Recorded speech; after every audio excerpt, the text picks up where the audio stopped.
બસ અને ટ્રક વચ્ચે અકસ્માત તો હિંમતનગરમાં ટેન્કર ચાલકે ટુ વ્હીલર પર સવાર પિતા પુત્રને લીધા અડફેટે। નવસારીમાં ફરી એકવાર રફતારનો કહેર જોવા મળ્યો હતો। ખેરગામ શામળિયા ફળિયા ખાતે લક્ઝરી બસ અને ટ્રક વચ્ચે અકસ્માત થયો। સુરતથી ધરમપુર આશ્રમ ખાતે જઈ રહેલ બસને અકસ્માત નડ્યો। બસમાં સવાર 6 મહિલા, 2 પુરુષ અને 3 બાળકો મળી 11 જેટલા લોકોને ઈજા થતા સારવાર અર્થે ખસેડાયા। લક્ઝરી બસના ચાલકની ભૂલના કારણે અકસ્માત સર્જાયો। લક્ઝરી બસનો ચાલક ફોન પર વાત કરતા હોવાના આક્ષેપ કરવામાં આવ્યા। બીજી તરફ હિંમતનગરના મોચીપુરા ચોકડી પાસે અકસ્માત થયો। માથેલા સાઈડની માફક આવેલા ટેન્કર ચાલકે ટુ વ્હીલર પર સવાર પિતા પુત્રને અડફેટે લીધા।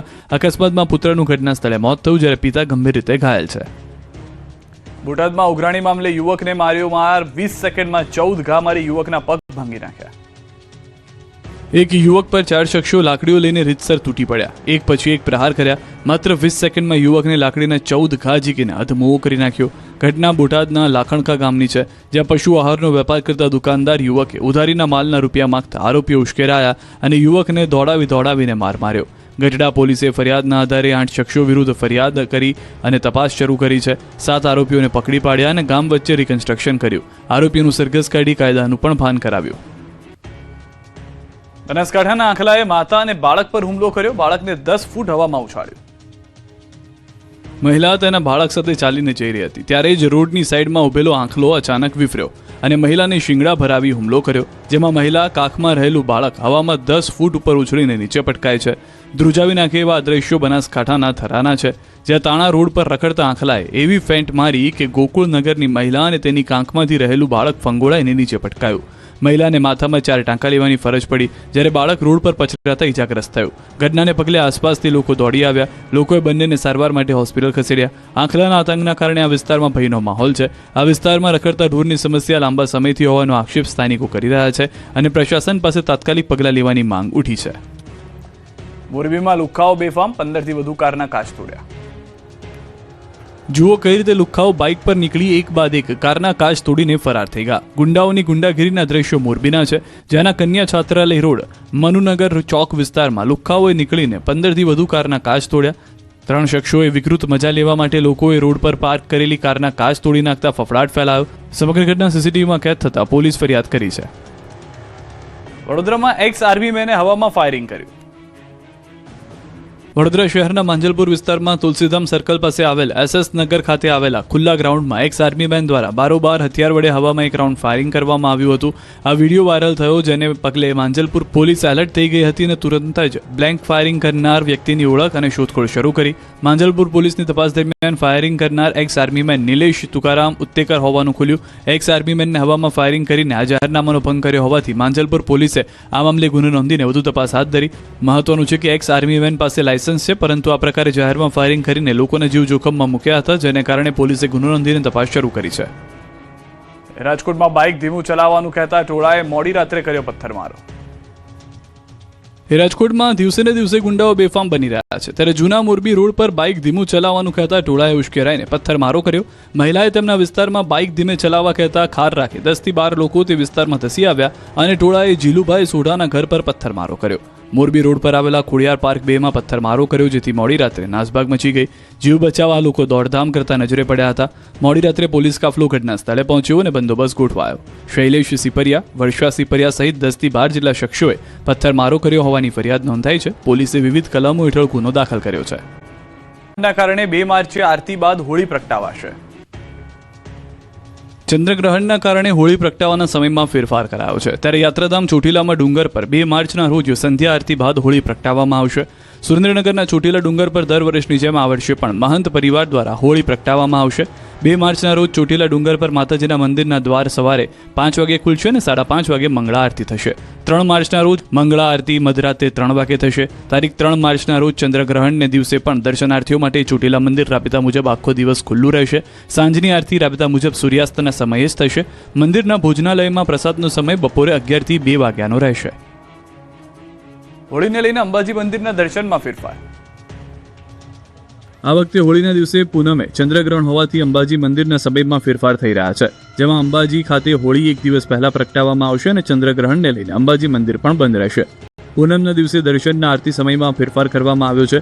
2 માર્ચે સોમવાર ફાગણ સુદ 14ના દિવસે હોળી પર્વ નિમિત્તે મંદિરમાં વિશેષ આયોજન કરવામાં આવ્યું છે. આ દિવસે સવારે 7:30 થી 8 કલાકે આરતી થશે અને ત્યારબાદ 8 થી 11:30 સુધી ભક્તો દર્શન કરી શકશે.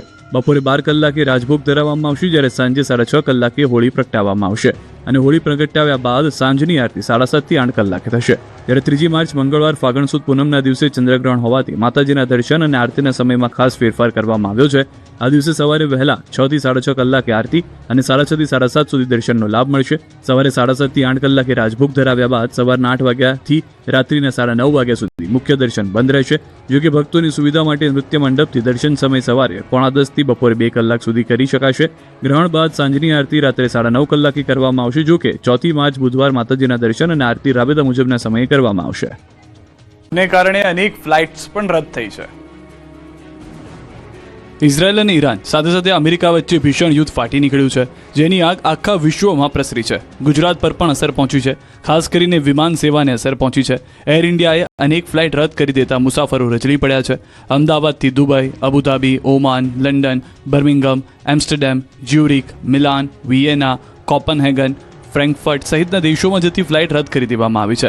50થી વધુ ઇન્ટરનેશનલ ફ્લાઇટ્સ રદ કરી દેવામાં આવી છે. નાગરિક ઉડ્ડયન મંત્રાલયના જણાવ્યા અનુસાર મિડલ ઇસ્ટમાં એરસ્પેસ પ્રતિબંધોને કારણે 1 માર્ચે ભારતીય એરલાઇન્સની 444 ઇન્ટરનેશનલ ફ્લાઇટ્સ રદ થવાની આશંકા છે. અમદાવાદથી સતત 2 દિવસથી ફ્લાઇટ રદ થતાં લોકો પરેશાન થયા છે. અમુક લોકોને તો એરપોર્ટથી ઘરે પરત ફરવાની ફરજ પડી રહી છે. અમદાવાદ એરપોર્ટ દ્વારા મુસાફરો માટે એડવાઇઝરી જાહેર કરી જાણકારી આપવામાં આવી છે કે મુસાફરોએ ફ્લાઇટ સ્ટેટસ ચકાસવું. તો અમદાવાદ એરપોર્ટ પર હેલ્પ ડેસ્ક શરૂ કરાયું છે. ઇતિહાદ અને ઇન્ડિગો દ્વારા હેલ્પ ડેસ્ક શરૂ કરાયા છે. તો યુદ્ધને કારણે વેકેશનમાં ખાડી દેશોમાં જનારાઓએ પણ પ્રવાસ રદ કર્યા. ઉનાળુ વેકેશન પડવાને ગણતરીના દિવસો બાકી છે. મોટાભાગના લોકોએ અત્યારથી દુબઈ, અબુધાબી, શારજહાં સહિતના ખાડી દેશોમાં ફરવા જવાનો પ્લાન બનાવી લીધો હતો અને હવે વિવિધ ટૂર ઓપરેટર પાસેથી પેકેજ પણ બુક કરાવી લીધા. તો કેટલાક લોકો અત્યારથી ત્યાં ફરવા પહોંચી ગયા. એક અંદાજ મુજબ અમદાવાદના જ અંદાજે 3000થી વધુ પ્રવાસીઓ ખાડી દેશોમાં છે. ત્યારે યુદ્ધના કારણે આ લોકો ફસાઈ ગયા છે. હોટલમાં પુરાઈ રહેવાનો વારો આવ્યો. બીજી તરફ જે લોકો વેકેશનમાં ફરવા જવાના હતા તેઓએ હાલ પૂરતો પ્રવાસ રદ કર્યો છે. અત્યારે તમામ પ્રવાસી જ્યાં સુરક્ષિત છે, હોટલોની અંદર સુરક્ષિત છે. અબુધાબીમાં, દુબઈમાં, શારજાહમાં તમામે પ્રવાસી સુરક્ષિત છે.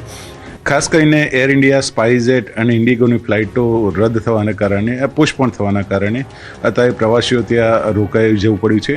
અને ખાસ કરીને વાત કરીએ તો અહીંથી જવાની સંખ્યામાં પણ જે મોટી સંખ્યામાં લોકો જવાના હતા, 1500થી વધારે પ્રવાસીઓનો અહીંયા પ્રવાસ એરલાઇન્સ કેન્સલ થવાના કારણે મુલતવી રખાયો છે. અને અનેક ગુજરાતીઓ અલગ અલગ દેશોમાં ફસાઈ ગયા.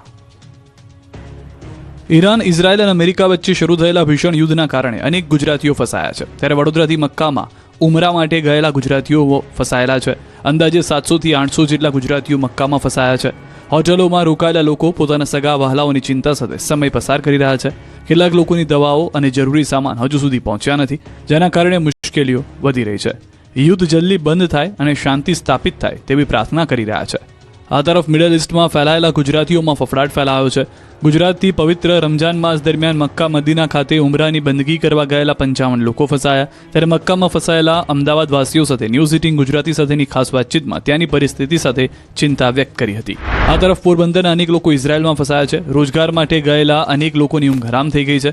ઇઝરાયલમાં સતત વાગતી સાયરન અને મિસાઇલ હુમલાના સમાચારોથી પરિવારો ચિંતિત છે. ત્યારે પોરબંદરમાં વસતા તેમના પરિવારોના હૃદયના ધબકારા વધી ગયા છે. પરિવારજનોએ મદદની માંગ કરી છે. પોરબંદર, અમદાવાદ, વડોદરા જ નહીં, રાજકોટના લોકો પણ દુબઈમાં ફસાયા છે.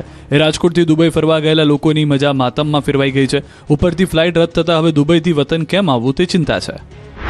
યાટમાં હતા અમે ફેમિલી સાથે, ત્યારે દરિયાની ઉપરથી, અમારી ઉપરથી ને જ આમ તો મિસાઇલ નીકળી અને એટલાન્ટિસ પામ હોટલના કોર્નર પાસે થઈને પાછળના ભાગમાં એવો મિસાઇલ પડી હતી અને એકદમ આખા આકાશમાં બ્લેક ધુવાણો થઈ ગયો, કાળો ધુવાણો. રાજકોટથી અમે અમારા ફેમિલી સાથે 10 મેમ્બર દુબઈ 3 દિવસથી ફરવા આવ્યા છીએ. દુબઈમાં હાલમાં એકદમ બધું સેફ છે. બધા લોકો અવર જવર કરે છે. ખાલી ફ્લાઇટ જ કેન્સલ થઈ છે.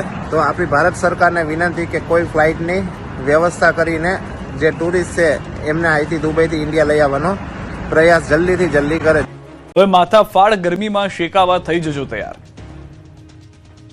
ગુજરાતીઓ હવે કાળઝાળ ગરમીમાં તપવા માટે તૈયાર થઈ જજો. માર્ચના પ્રારંભ સાથે ગરમી ભૂક્કા બોલાવશે. શિયાળાએ વિદાય લેતા ઉનાળાનો હવે અનુભવ થવા લાગ્યો છે.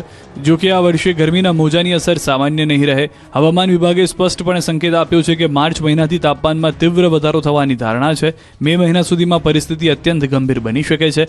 ગરમીનો સમયગાળો લાંબો ચાલશે અને ઓછી રાહત આપશે.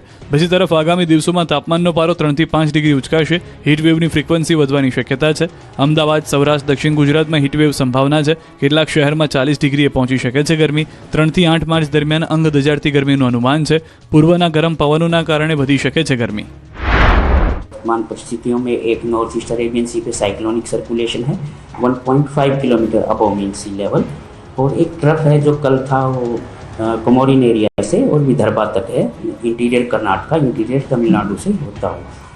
तो अगला अगर देखें वेदर का तो लगभग खुश्क रहने की संभावना है अगले 7 दिन. और टेम्परेचर की जहाँ तक मैक्सिमम की बात है तो अगले 4 दिन तक 3 से 5 डिग्री का ग्रेजुअल राइज आने की संभावना है.